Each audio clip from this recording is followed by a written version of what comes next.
walk that I'm blessed. See the love of God in my flex, I'm so blessed. 20K just on my chain, say less. I text every day to get dressed, so blessed. Been through the storm and the rain, still blessed. Had a couple heartaches and pain, still blessed. Handle the pressure from fame, still blessed. Just God called my name, so blessed. Yes, sir, I'm blessed, don't play boy, cause I got it mad. Tailor made just for this fit, I'm gon' cut the slack. I'm the man, good hearted shorty with me acting bad. Shout out to mans that Untitled Chapter became a dad. Shout out to me, being genuine, man. Welcome back to another episode of the Cobain Report. I am Roc Cobain. This is T-Mel. And you know the vibes. Today, we have a very special guest. He's a legend. That's right. Go ahead, T-Mel. Get into the intro. Oh, man, we got a humble giant in here today. Ladies and gentlemen, we have here today a Detroit legend.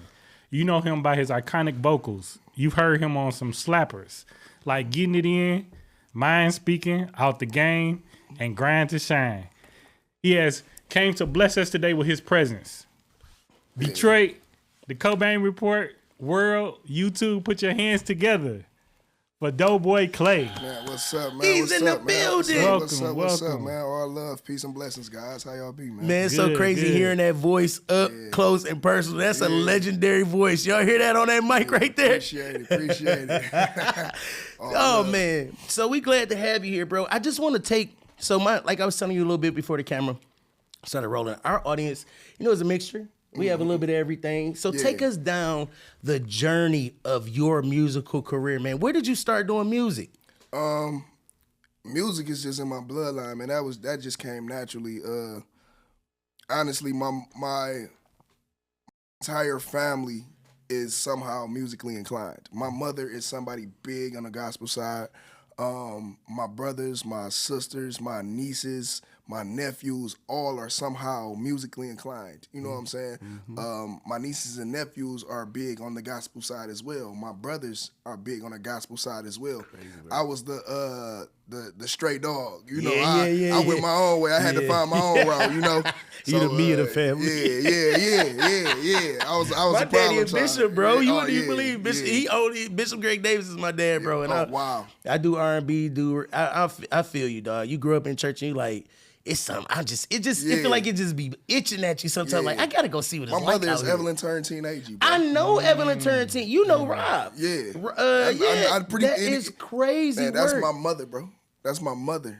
You see when I get the when you look studio, at me, you know I see can't. my face. You see my face. That's crazy. Yup, Shout out. She is a beast in the gospel game. Definitely. A legend for a mom. Yup, And that is crazy work, bro. The Queen of Quartet. She That's what they call her, is. yup. She is, bro. I grew up on that side. My granddad was Bishop Nero. Okay. So I grew up on the east side and through that whole, you know what I'm saying? She yeah. come through slapping back in the day, bro. Yeah, man. That's crazy. So now I see where you got. So you kind of grew up, you got your roots in church. Yeah, I kind of got the roots in church, man. I ain't never singing no choir. I didn't really find out I can really sing until almost high school, bro. I used to walk through the hall. I thought it was cool because I was always athletic. I was always big.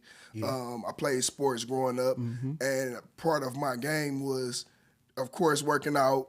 And then I would harmonize in the hallway because I know I can catch the females here. Mm-hmm. You know what I'm saying? So I'll be singing and harmonizing. And that's how I ended up realizing that I could sing a little bit. Mm-hmm. From there, it took me to a whole nother journey as far as my first song. My first song was Fell Off. That was my first song. That is crazy. And I didn't think it would be as big as it is, but that is almost a Detroit anthem. Yeah, it is. So, Mm-hmm. yeah, man, it was big. That's how I started doing music. I started singing since then, And then, so after that, and you were playing sports, and then when did you start taking it seriously, though? Excuse me. No, get your, I started taking music seriously. I caught a case. Okay. I went to Alabama State. Okay. I was playing football. I had the red shirt. Okay. Didn't realize that red shirt and just mean you got to come in, learn the ropes, get organized, figure out this program. Didn't understand that because I had friends and cousins that went D1. They started off the back. They ended up having a red shirt when I got kicked out. Right. So, but I ended up getting kicked out of school, Alabama State. I came back, and that's when I really took music seriously because everything around me was all of my friends. That's what they were doing. They were, and I don't even say friends because majority of us is family.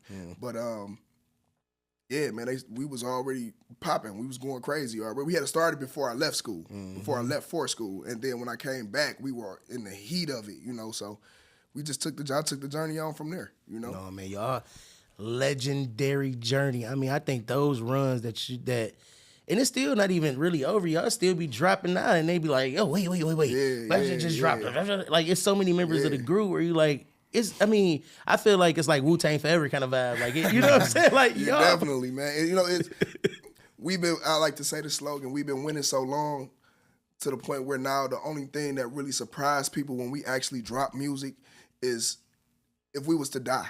That would be the only shocker. Because we done did the chains, we done did the cars, we done did the women, we done did the houses, balling, goals. We done did it all for, technically speaking, our generation. Yeah. And the only thing that the world will see, that the world would have to see next, is one of us fall. You know what I'm saying? We didn't hit the main platform. We done did it all, so. I mean, bro. Record deals, everything. Right. And what's funny, man, like for you all to be the level that you all are at, right? It looked like Dame Dash, tried to do like what you all actually are doing as far as like, the Brotherhood. Yeah, definitely. He said that, he wanted a team where one can help the other one, if they fall off, right? We big on that, man. Right, and that's what I was getting at, man. What sparked that, like, for you all to be so like brother like oriented? What sparked that, man, was we was hated by everybody. We beefed with the whole West Side. Mm-hmm. We beefed with the entire West Side. If you was a part of a clique or any type of stuff like that, like if you even the East, we took our talent to the East after we got into it enough on the West. You know what I'm saying? But we beefed with so many people at the time because we was arrogant. Excuse my French. We was arrogant assholes, man. We knew who we was. We knew what we had going on. We was young, bro. We was 14, 15, 16, playing with thousands of dollars. You feel what I'm saying? 300 C's and Infinity trucks and, you know what I'm saying, Elays. We kids. We playing with that type of stuff. We got glasses on. Our outfits $3,000-$4,000. We kids. You know what I'm saying? So when being hated by everybody at a point in time just brought us closer because we couldn't trust nobody, couldn't be around nobody. And then we just started operating like a mafia, for lack of better words. No brother greater than the other. I was just about to say, so that's how no it came cap. about. Okay, yeah, gotcha. Real mafia. mafia. No brother greater than the other. You know what I'm saying? Whatever goes on in-house, stay in-house. That's why you'll never really hear nothing bad about us, man. You know what I'm saying? Because we keep all our problems inside. You know what I'm saying? Now, mind you, that don't mean we don't fight. No, for sure. That don't mean we don't talk. Bro, I live by this code that if everybody getting along, somebody holding something in. Facts. As men, we all gonna stand on our own. So if everybody getting along, somebody biting their tongue. I'm talking about to the point, bro.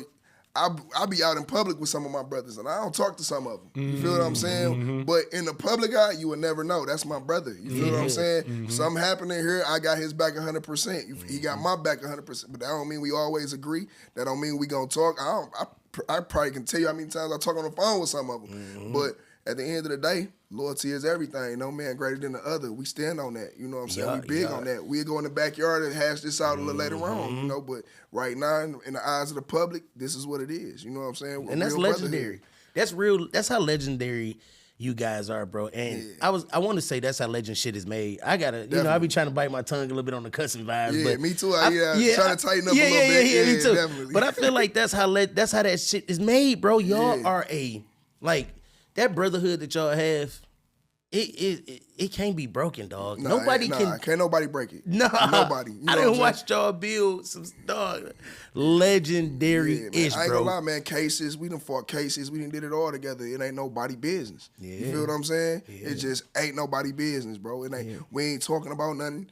You know, we might speak a little bit in our raps. You know, third person, third party, throw the world off. But it's like if you really listening and paying attention, we be going through some stuff. Yeah. You know what I'm saying? Yeah. We tell you about it, but we tell you about it in so many different ways. You feel me? So, but brotherhood, man, we keep our stuff in-house, man. We ain't got nothing to talk about with nobody. You feel me? Man, and I admire the brotherhood that you all have, man, because it kind of like, makes that stigma that black people can't stick together, especially black men, you know what I mean? It makes that, not truth. But you said something as far as like loyalty is everything, man. And I, like I said, told you off camera a little bit, seen some interviews and did some research, man. It's like, I seen you talking about loyalty. What is like loyalty to you? Loyalty to me, man, in all honesty, whether I agree or disagree, if I'm loyal to you, whether I agree or disagree, I'm 100% behind you. Simple as that. Mm-hmm. You get what I'm saying? Mm-hmm. You may not agree. I might not agree. We might fight about it afterwards. Whatever the situation is, whatever it is, I'm still by your side 100%. You know what I'm saying? Mm-hmm. As a brother, as a friend, even if you're in a relationship, whatever the situation is, you know what I'm saying? I'm supposed to be able to give you constructive criticism as well as me receive it back. You're not gonna always agree.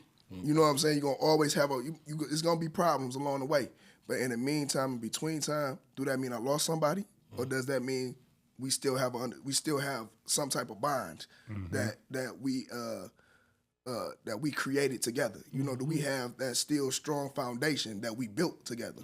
And that's real loyalty for me. You know, if we built something together, man, you got me as a friend forever. You know what I'm saying? It's up to you to break that though. Yeah. You know what I'm saying? Yeah. I'm gonna stand on business. Yeah. I'm gonna give my honesty. I'm gonna give my truths. And if you can't handle it, depending on how you handle it, depends on where we take it from there. You know what I'm saying? Yeah. And that's real loyalty to me. You feel me? I'll die for you if I'm loyal to you. You feel me? I get my all. Court cases, everything behind loyalty. Been a fool, been played on the back burner, all type of stuff behind loyalty. Yeah. But my loyalty never changed, and it never will. I can't speak for everybody else. You get what I'm saying? So listening to you say that, I'm gonna ask you this as an artist, right? Because sometimes we say, damn, I wish I would have did this different. I wish I would have played this different. Do you have anything that you feel like you would have played differently or done a little differently now that you're older and hindsight is 2020 in your music career? Yeah, man, it's a lot. It's a lot. Yeah. It's you know what I'm saying? When you go back and you just look at everything, man, and hell yeah. Like it's so much. And I plead the fifth on a lot of it. My dog. It's definitely a lot I would have changed. You feel what I'm saying? It's definitely a lot I would have changed, man. It just comes with wisdom over time. Yeah. You know what I'm saying? It comes with growth. Yeah. It comes with understanding. You know what I'm saying? It comes with taking them lashes and them whoopings, and you know what I'm saying? And I had to lick my own wounds 100 times. You know what I'm saying? You know, I had to fight my own battles 100 times. So with that being said, man, I just, it was a lot that I wish I had changed, and a lot of stuff I wish I had paid attention to. You know, and because of that, it made me more stern on who I am now. You know what I'm saying? It made me more focused, more business oriented, the whole shebang. You know what I'm saying? So outside of music, man, business is key. So make sure whoever watching, whatever y'all got going on, take care of your business first, man. Music is easy. You can make music whenever, but make sure your paperwork right. You hear him? Look at this. I'm going to look to the camera because he didn't. Listen to what this man is saying. This is a legend in the music game talking to you guys. Yeah. No matter what, right? He's telling you the keys. Get your business together. That is key when it comes to this music industry, man. Go ahead. No, I know we both got a million questions. Go ahead, cuz. Because you just said something that reminded me what I was going to ask as far as like, you being a legend, man. Have you ever really thought about the impact that you've ever had, like really on the city, and like how far it's going to go? Like your kids is going to be talking about, Doughboy Clay. To be honest, man, when we made music, at the time we were making the music, as far as what everybody else knows, we made music because it was fun. It was just something for us. It was never supposed to be as big as it gotten. You know what I'm saying? It was never supposed to be like this. So for it to have blown up the way that it did, of course we grateful. Of course now we talking about history being made. Of course we talking about our kids having a legacy of what we started, what we came from, where we going and what we doing. Of course, we setting a platform for them, the whole shebang. But it's like, man, we never in a million years expected it. You know what I'm saying? at the time, this shit was just fun. Yeah. You know what I'm saying? We was hated, bro. What better way to talk about being hated than on a mic? You feel what I'm saying? What better way than talk about your problems, your issues, you having shootouts, you having beefs, you fighting, you stunting, you spending money. What better way than talk about it on a mic? You feel what I'm saying? And that was our release form at a point in time. You know? When did it get real for you when it stopped being fun? When did that happen? I'm gonna say, for me, so I didn't necessarily even really get a chance out. Well, okay, let me start back when I say, when that deal came, everything stopped being fun because now you have to recognize the business. Yeah. You feel what I'm saying? I didn't get signed. I don't know if it was because Jeezy didn't want me, but my brothers made sure that at the end of the day, I was well compensated. I was taken care of. I was fighting an indictment too. A lot of people don't know that. You know what I'm saying? I was going through a whole different world of troubles. And to be honest with you, we had to do something at that point in time because it was a light on us. I'm gonna say it that way. It was a light on us that wasn't. We had to make a move, good or bad. You feel what I'm saying? And you know what I'm saying? So we had to make that move, and we chose to make the right move, which was to sign. Yeah. And whether I got signed or not, I'm glad we did, and I'm glad it happened early. Because now we know how to move. You know what I'm saying? We are more business oriented. You know, we are more focused. We're more wise on even with what we saying now. You know what I'm saying? So there's just a lot that goes on with it, man. You know, being cautious, man. Definitely being cautious. That's all. But yeah. And you mentioned in business, man. I heard you say that you got into like the box truck company and the construction. Yeah. Like how's that going? And like what made you go that direction from music to like, you know, something like that? Man, my father, man, he's a go-rule, bro. My father's 85 years old. I don't know a day that man don't work. Period. Like listen, my son had a daycare that he went to when he was younger. My father somehow ended up driving the school bus for the daycare. Swear Real to you, hustler. right now. And right now to this day, he still has that job. That is crazy. When he leave that job, he cut grass. When it's time to go pick the kids up, he stopped cutting grass. He go get the kids. He come back. He start cutting grass again. He has worked my entire life. Literally, hard-working man, 85 years old, bro. He moved up here when he was 13 with nothing, just him. You get what I'm saying? So everything that he made because of him. You get what I'm saying? And he had to bust his ass to get it. So he instilled that in me. You feel what I'm saying? I always wanted to have multiple ways of income. I always believed that, you know, even the Bible talks about having 7 forms of income, you know, in order to generate wealth and prosperity. However, I wanted to do something that was unique to me. I knew I'm good with my hands, bro. You know what I'm saying? I'm not no lazy bumpkin. I refuse to sit on my ass and do nothing. You feel what I'm saying? So I literally, I worked on houses for 12 years before I actually started my construction company. When I finally started my construction company, it kind of like just fell in my lap because my brother had got a deal with an apartment complex for over 253 units or something like that. And bro, come on, get your ass up. Get over here. Let's knock this shit out. You know what I'm saying? Let's get this money. Come on. So I started that. And another one of my brothers ended up calling. And he like, come on, bro. I got these box trucks. What you want to do? I started off driving. Then I looked up. I got one. Now I looked up. I ended up getting 2. You feel me? Now I was like, shit, we on, you know? And I just never looked back from that. You know what I'm saying? That's what made me go in the routes of just, it's just being a natural hustler, man. Come on, man. We got, you know, legalizing ourselves. That's the biggest thing of everything. Sure. You know what I'm saying? Like, we can't be, man, I'm 35. You feel me? I can't be a street nigga forever. You feel what I'm saying? At some point, and I want to be able to leave something to my kids. You know what I'm saying? It's a legacy, man. You know what I'm saying? So that's my main reason for going legal. That's my main reason for venturing off and trying different avenues to generate wealth, man. You know? You know what's so funny hearing him say that? He was like, I ain't no slouch on my hands, bro. Every time I think of Doughboy Clay, it's 2 things I think about. Him whooping ass and him singing and him saying, dope man, dope man. Bro, there you go.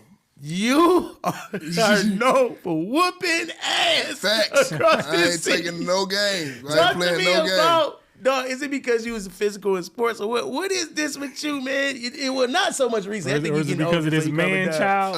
You don't just whoop them. You be whooping them, bro. So it's so crazy, man. The ass whooping started. I was always young. So listen, I got 15 siblings, bro. You feel me? Yeah. All of them is 16 years older than me. You feel what I'm saying? I got nieces and nephews that are older than me, bro. And I grew up by myself. So I had to defend myself.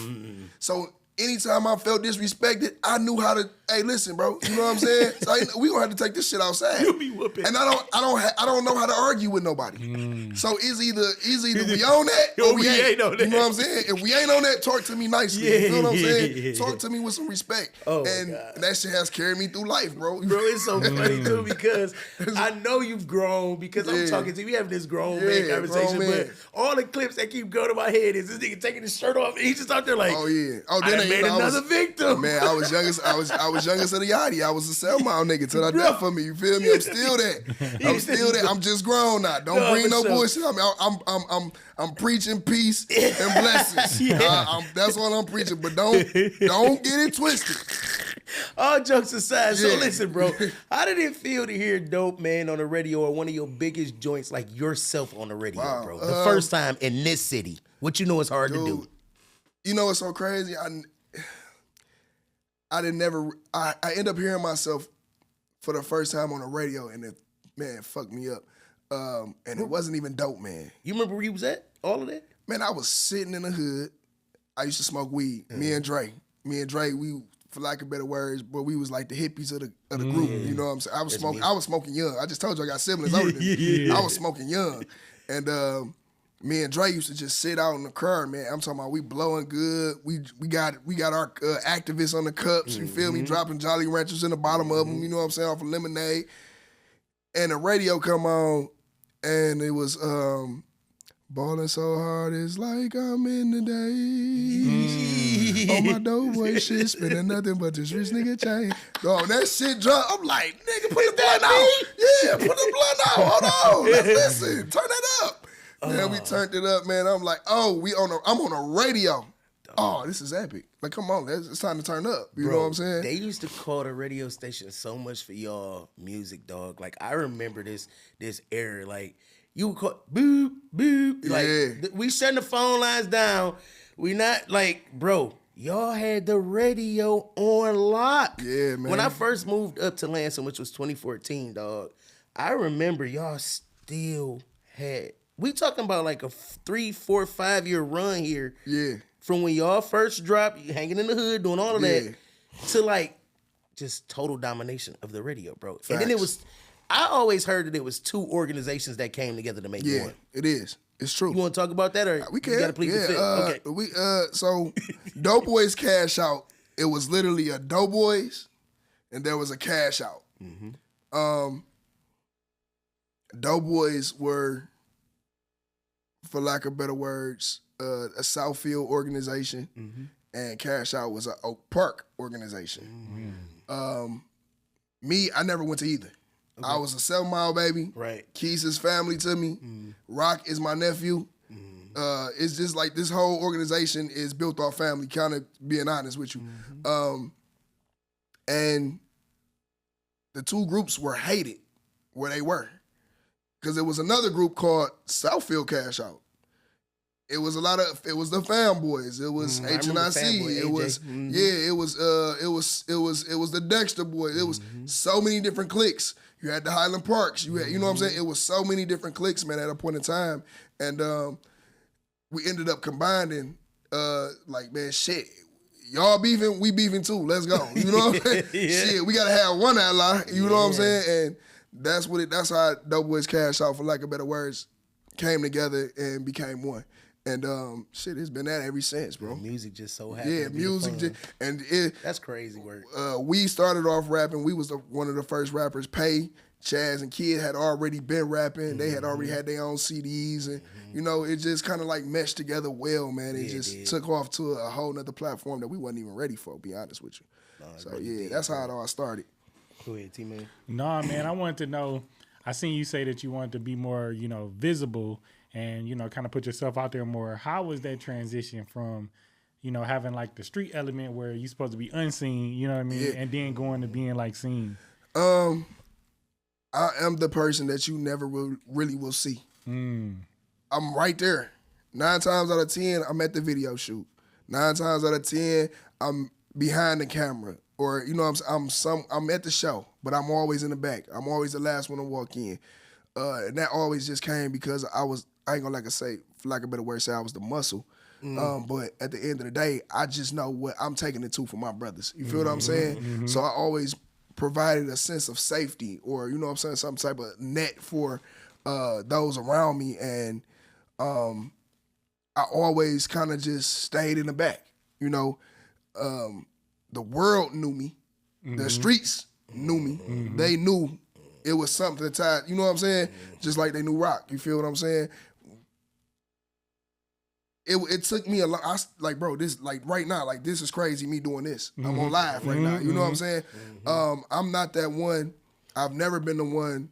I still haven't took a selfie. You know what I'm saying? I'm just being 100. I still haven't took a selfie yet, bro. I don't. I'm me personally. We in the era where I was taught you stay away from cameras. You feel what I'm saying? You from that real cloth. Yeah, that real cloth. You stay away from cameras. You stay away from phone. So it took a lot for me to even open up as much as I've done. Even now, you know what I'm saying? I'm now you have to be social media. You have to be a part of, you know, what's going on. If not, you know, you ain't got no name. You know what I'm saying? It took a long time for that to happen, bro. A long time. Like, I'm still learning right now. Like, I'm, you know, my brother, he be on my head like, bro, tap your live. Yeah, that's you know what I'm saying? Yeah. Let the people in with you. You know, like, I don't want these motherfuckers in with me, man. They can hear me enough on the radio or they hear me enough on the song. No, but you got to open up, man. The world want to know what's going on with you. You got to talk about it. You know what I'm saying? But yeah, man, now I'm becoming a humble giant with this shit. I heard you talk about earlier, bro. I just heard you bring up a name, you know what I mean, that we all know is a legendary name. Yeah. Doughboy Roc. Yeah, definitely. Talk to me about that relationship and about, you know, his unfortunate passing. Yeah. You know, kind of young. And if you want to get into that, if not, we don't have to. You know. I have no problem with talking about it now. You know what I'm saying? Or even back then, you know, because, you know, the only way to heal is to really talk about it. You feel me? So, Roc not only was a family member, my nephew, he was also a friend, a brother, not only to me, but of course to the entire mafia, the mob. You feel me? So losing him was a big piece and a hard blow. You know what I'm saying? That motherfucker took us damn near under. You know what I'm saying? Because that's losing a brother that you've been with, that you've been thugging with, jailing with for lack of better words, 15, 20 years, however this, you know, that it never will sit right. It making music now as a group don't even seem right no more. You know what I'm saying? That's why it's so hard for us to even put out a tape. We feel like, damn, we missing the sound, man. We missing the sound. In all actuality, we just missing Roc. You know what I'm saying? And we got 100 songs, man. Listen, we could drop 5 tapes right now. I believe. We could drop 5 tapes right now. And literally, the streets will love every song out that we got. But it's so hard for us because we still missing that sound. You know what I'm saying? It's like it almost never be that perfect sound again. You know what I'm saying? And that's really, you know, the best way I could put it. But Roc was definitely a love member, man. He was a love member, bro. He got family, bro, that miss him and love him. They love Roc. You feel me? He left back a son, man. I'm glad we was able to. We still can see him because his son is a spitting image of him. You feel me? His son look just like him, bro, and it's crazy, man. It's almost like seeing a ghost. And every time I see him, it's almost like bringing tears to my eyes. You know what I'm saying? Because that's really my little nephew, and it's like, how can I look at him and not see his dad? Or, you know what I'm saying? And not, you know, want to embrace him. You know what I'm saying? It'd be kind of hard, man. It's still a tight fight. You know what I'm saying? I was going to say it's tight, bro, because it's still a tight fight. I literally remember that time and that period, and it's like we all waited for Roc to come home. We was just waiting, like, and then, you know, just life, bro. And I know, you know, as a fan, you know, we definitely miss him. So shout out, you know, rest wherever your spirit is, bro. Shout out to your spirit. He was a believer, man. He was a strong believer. He's somewhere safe. Yeah. He's somewhere safe. You feel me? So that's no doubt. Yeah. Go ahead, T. Nah, man. So now it's something, man, to me that you all being so young, man. It's another member that, you know, you all lost with Fresh, man. And I actually got the pleasure of like meeting him in the barbershop. Yeah, You know, I've yeah. seen him from the Cool outside. dude, man. Real cool dude. Yeah, They cool was dude. actually arguing. The barbers was arguing at the time about whether they had signed a deal or not. And, you know, he was just sitting there watching the whole thing, you know what I mean? And he just humbly, you know, answered after they got finished talking, like, you know, we ain't signed no deal, you know, whatever. Yeah. But it was like, man, I'm looking like, dang, who is this guy? You know, I didn't even know who he was. Yeah. Man, tell me, how did that, you know, have an impact? You man? know, losing anybody is a tragedy. Mm-hmm. You feel me? And it causes trauma. Luckily, little brother, you know, he was diagnosed with cancer. He caught it in stage 4. He didn't even know he had cancer, bro. He didn't even know. When he passed away, that was another blow that it was like, God damn. You know what I'm saying? Like, it was even, and now for me, it was a little different because that was a little brother of mine. And once again, I was bumping heads with little brother. You feel me? I literally talked to him maybe a month before his passing, and we every day after that we kind of picked up, you know, a little bit, chopped it a little more, but nothing made up for that lost time of me actually being able to kick it and really talk to my brother. You feel me? That's my little brother. You feel me? So losing him too, man, with that was a tough blow, man. Like, you know, and I'm glad we didn't lose him to nothing traumatic. You know what I'm saying? Wasn't no gunshots or, you know, he didn't get in a car crash or, you know, we didn't lose him fatally. You know, you know, it was for lack of better words, it was what's the right word to say? Untimely. Yeah, untimely death. You know what I'm saying? Untimely death, man. And, you know, but God has his reasons for. Reason why he called him home, you know what I'm saying? Just say it that way, you know, and to make us stronger. We still healing from so much that we don't talk about. You know what I'm saying? Yeah. So losing little brother definitely was a blow. It definitely was. Man, and you know, I think one of the best ways to deal with losses is like probably through spirituality, right? Yeah. And I shared with you earlier, I seen your view on, you know, why it's so many different religions, right? Yeah. I know myself, I feel like that it's a part of like division, you know, because one religion gonna tell you that theirs is the one. Exactly. You know what I mean? Every religion gonna tell you theirs is the one. Right. You know, but like, how did you? Believers. Right. Facts. But how did you come to like your way of like viewing it as far as like God want everybody to know him? How I came to my understanding, which is simple. My understanding is God created a bunch of religions so that at the end of the day, he's able to reach and touch everyone, so he get the glory from it. And my reason for saying that is because in every Bible, everybody's still talking about God. Just the walks to get to God is different. You get what I'm saying? Muslim, Jews, Christians pretty much have the same guidelines. Jehovah's Witnesses may be a little different, but they still talking about God. You know, some believe Jesus was just for lack of better words, another disciple, you know, or whatever the case may be. But at the end of the day, they still not denying who God really was. Yeah. So, and my personal experience, my personal feelings, my personal opinion, I just think that God, you know, figured a way to tap into every single soul on earth so that he be glorified, you know? Yeah. And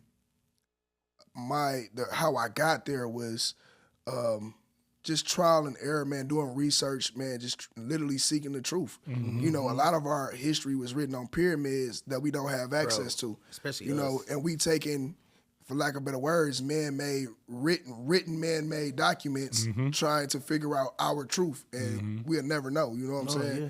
And, you know, from what I'm hearing, they still have like 6 to 8 miles long of our history up underneath the Vatican. What are you hiding? You know what I'm saying? What are you hiding our history from? We deserve to know it. You know what I'm saying? Like what's going on over in Antarctica. You know, it's a lot of things that we can't even go to Antarctica. You know, it's a lot of stuff that's going on that we don't know and that we, for lack of better words, we don't pay attention to. You know, because we so caught up in, you know, our own, I ain't gonna even say our own lives, but what's just put right in front of us. Whatever they throwing on the TVs, with, you know, these video games.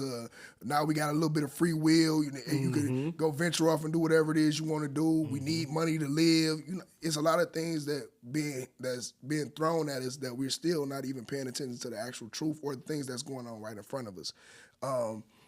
It'd take years before we actually fully understand or even know half of what we should know. You know what I'm saying? Yeah. So They had a lot of that stuff from us. What I want to know, what burning in my brain is, bro, being that you have this sound, right? This soulful kind of like, I don't want to say gospel because I think that would be doing it injustice because it's kind of like more than just gospel. It's like a rich tone, right? Yeah. Who are some of your influences that got you to where you are musically? Of course, growing up, man, when I started singing, wasn't nobody really singing but Nate Dogg. You get what I'm saying? So, you know, I listened to Nate Dogg growing up. Who else? And then a majority of it really was gospel. You know what I'm saying? I grew up with the Lee Williams. I grew up with, you know, Harvey Watkins and them, you know, so it was like I grew up in the church. So I knew a lot of singers as well as like, you know, the Drew Hills and, you know what I'm saying, the Jagged Edge, you know, Music Soul Child. So those were kind of like, you know, people that I kind of like just kind of mimicked, you know, until I got into my own little bag. The fact that you don't use auto-tune. I appreciate the fact that you really sing, dog. Yeah. They have what you call Melodyne. pitch finding. Pitch finding or pitch toning. Excuse me, pitch toning. But because I never took a singing class. Bro, I don't know what a note is. So in order for me to sing on a certain song, I just kind of just play with the music beat until I find my actual tone in it. And I go from there, you know what I'm saying? It's but crazy, I've never bro. took a singing class, so I don't know, you know, but I've done a lightweight good job. You know Lightweight, bro. Like, you So Take far, a phenomenal job, man. Yeah, definitely so taking far. that gift, dog, and that sound. See, the thing that I notice about music, bro, is if a person has a different sound, they're going to make it. Definitely. Because you're not trying to sound like everybody Nobody else. else. With the woo, woo, woos. And like, you're you. Yeah, definitely. And it's winning Definitely. for you, bro. Facts. You know what I mean? Like, I Facts. love the fact that you can say all of these quartet and all this, and you one of the biggest thug rapper singers that I know. So it's so crazy. It's so crazy. Like, I listen to blues, bro. I'm a blues junkie. When I'm riding in my car, bro, I can care less about listening to rap. King George, your man. What? Wait. That's my dog right there, bro. Ain't too long. I gotta keep moving. my Girl, girl, you waiting. I don't wanna be fooling. Hey, I got a good thing. This the only podcast you're gonna see Doughboy Clay singing the King George record. I ain't gonna lie, like King, and it's so crazy. My brother got a good rapport with him, so I kind of know dog a little bit. You feel me? So yeah, man, I I'm can a really blues see junkie, you do. bro. I can see you doing blues, bro. I can see you dropping the joint and somebody really taking that joint seriously, like listening to that. I'm for on that sure. blues. I'm on that blues heavy right now. That's bro. that's what it is. I be banging that at the crib. I'm on that, and I'm on that that YG Marley. YG Marley, I ain't here. His Bob Marley grandson, So, bro. I'm on that Ross. I've been listening to that so much lately, dog. Just getting into my bag, bro. Yeah. Because the music they be talking about, it's so many hidden messages. Yeah, definitely. They be talking about like going away to freedom land, and a lot of it be really for us black people. Bro, listen, and he telling you the truth. Yeah. Bro, listen, I went and watched the Bob Marley movie. Yes, bro. Fire. Inspirational. It Fire. inspired Bro, me listen, so much. and there's so many gems being dropped. If you ain't paying attention, you gonna miss it. Yes. The books they was reading. Yes. The fact that they had more similar Moorish American symbols in the movie. Yes, they bro. had so much stuff going on in that movie, bro. If you just looking at the movie, just watch it, you gonna miss it. Yeah, you are. But if you looking at it to get an understanding of what's really going on, oh man, it was fire, bro. It was fire. Yeah, it is. It was fire. Dog, we gonna get, I know we gotta wrap this one. I see the time. I see you over here, timekeeper, but I gotta get some input from a real rapper and musician. That's been involved in That's been actual involved beef. in beef. You know what I mean? What do you think about this industry beef? Man, All of them. We could go how many levels? I mean, we got I think me personally, if we talking about this new industry beef with the Drake and the Dog, layers. me personally, bro, I don't even take it serious. Me personally,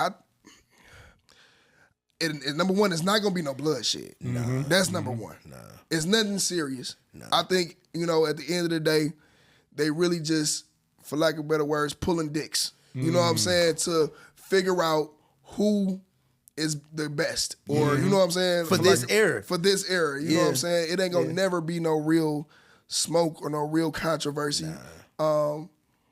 I think that at the end of the day, these two great masterminds at their craft, I think they just really going at each other for that title, for that king title. You know, that's just as simple and plain as I can put that. So look, being that you didn't, like he said, been in real beef. Yeah. What you think about J. Cole tapping out the way he did in the beef?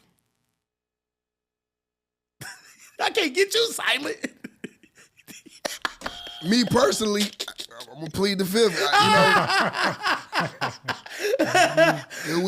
That's one thing we ain't gonna do now. I ain't tapping out from no beef, bro. I'm sorry, bro. We ain't tapping out from no beef, bro. I'm grown now, so I gotta look at it from different ways, right? Yeah. Ain't no bloodshed. Ain't no real smoke attention. I can address the issue, and I'm gonna leave it at that. Now, if that's J. Cole's point, all right.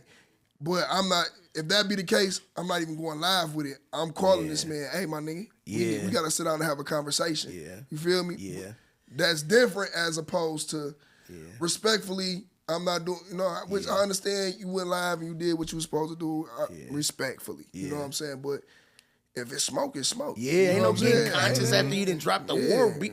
It's like saying I'm gonna drop a bomb on somebody and then going back and be like, I apologize that we dropped that nuclear bomb on you. I just want peace in this time. Like, bro, you gotta stand on that when stand on business, bro. Like, you already said too much. Yeah. Stand on business. Yeah. Cause I guarantee you right now, I ain't gonna lie, Drake kind of a savage. Drake be he'll get physical. You feel what I'm saying? Yeah. And 9 times out of 10, it might be some physicalness behind it, but it just ain't gonna get no blood. No, it ain't gonna be nothing for real. Nah. They got too much money to sit here and blow it on a crash out dummy mission of a rap lyrics, bro. What I can respect though is that it's bringing the craft back.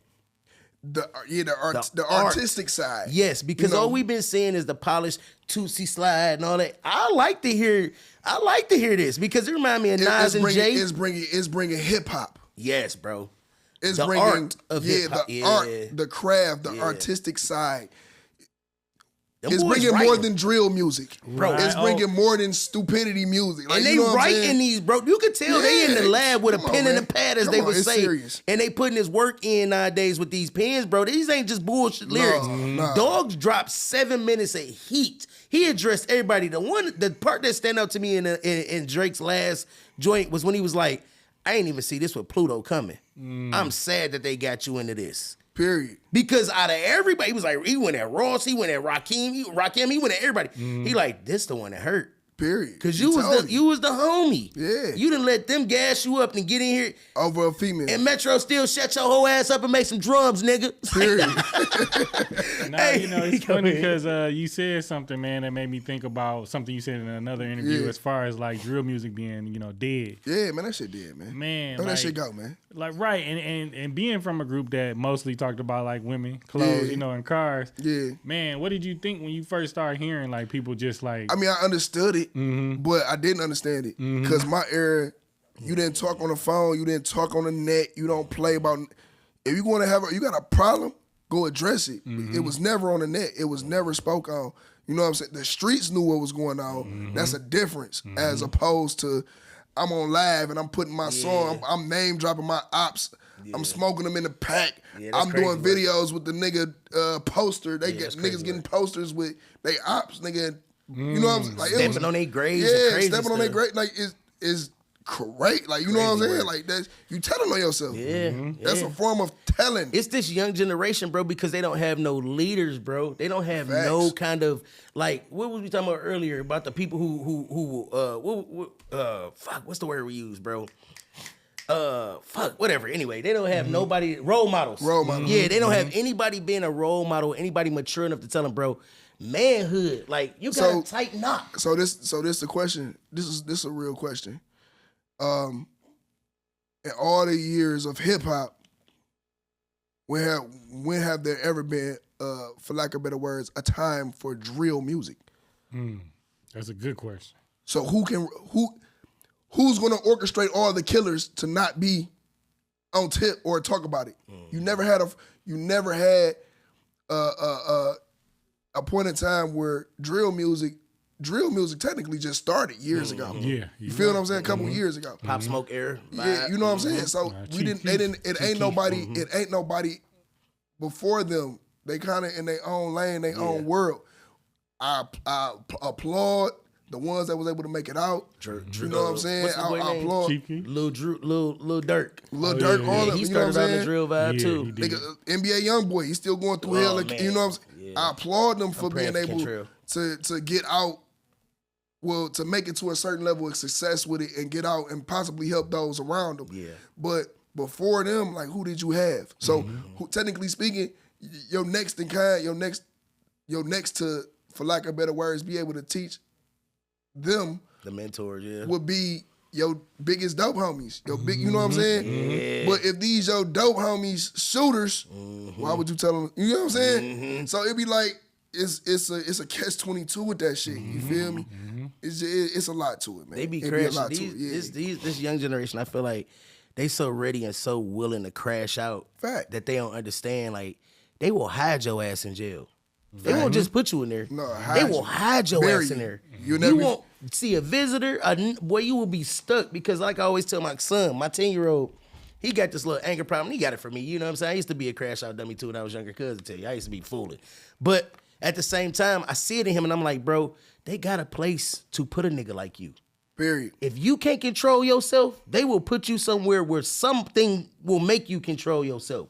Or Period. you'll off yourself. If you can't get along with people in society, you too big and braggadocious and angry to hang with regular folk, they got a place to put your ass. Period. You have to, like, this generation need mentors, bro. I mean, at this point, like, they definitely need mentors, but it just started with simple shit like this, man. Man, drill is dead, homie. If you got a problem with somebody, I'm not telling you to be a pussy and not stand on business. But what I am saying, it ain't got to be on the net. No, You know what I'm saying? I'm not gonna tell you to crash out. I'm not gonna tell you to just go ahead, nigga, and pick your own cot. You know what I'm saying? I am gonna tell you, leave that alone. You know what I'm saying? I am gonna tell you it's another way to go about your business. You feel me?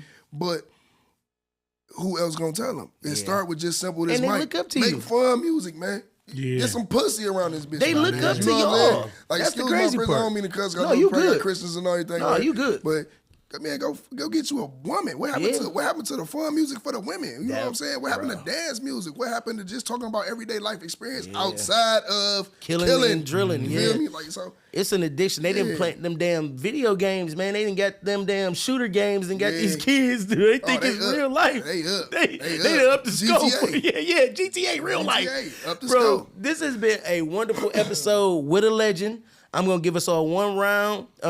Clay, tell them what you got coming, what you're working on. Please shout out your businesses, where to find you at, where to patronize your businesses and all that kind of stuff. You can look right to the hard camera. Yeah, man. It's Doughboy Clay, man. You can find me on IG, Doughboy Clay. My businesses, you ain't got to worry too much about them. I don't want to do. I don't want to do business with y'all anyway. You know, not saying I ain't doing, not saying I Bro. can't do better, but No, for sure. I don't need no more attention. You feel me? But yeah, man, you want to find me, man? Come find me at Doughboy Clay, man, on Instagram, man. I'm always welcome. You know, peace and blessings to everybody. Don't come no bullshit. We gonna win. You feel me? We gonna win. Let's talk about wealth and prosperity. Let's talk about building generational wealth for our kids, and let's keep going. Don't come with no disrespect. It won't be none.